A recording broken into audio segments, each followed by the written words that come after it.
ત્યાંથી ક્યારે બહાર નથી કાઢી શકવાના। અમે અમારા લોકોના દિલમાં વસેલા છે, ત્યાંથી કોઈની તાકાત નથી કે અમને તેમાંથી બહાર કાઢી શકે। ત્યારે સાથીઓ, હમણાં આપણો બધાનો વિરોધ જોઈને, આપણી બધાની કામગીરી જોઈને આ લોકોએ હમણાં મંત્રીમંડળ બદલ્યું, બધા મંત્રીઓને બદલી કાઢ્યા। આપણા વિસ્તારમાં પણ 4 રબર સ્ટેમ્પ મંત્રીઓને રાખી દીધા છે। ત્યારે આ સરકારને કહેવા માંગીએ છે, ભેંસ દૂધ ઓછું આપે તો ત્યારે ભેંસના ખીલા બદલવાથી દૂધ વધતું, ભેંસ દૂધ ઓછું આપે એના ખીલા બદલવાથી ભેંસનું દૂધ વધતું।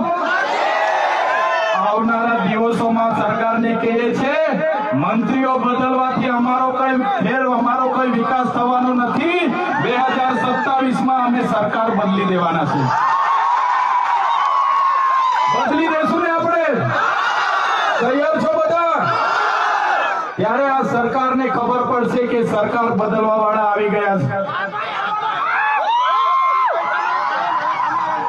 ત્યારે સાથીઓ, વધારે વાતો નથી કરતા, હજુ આપણે અહીંથી રેલીનું પ્રસ્થાન કરવાનું છે।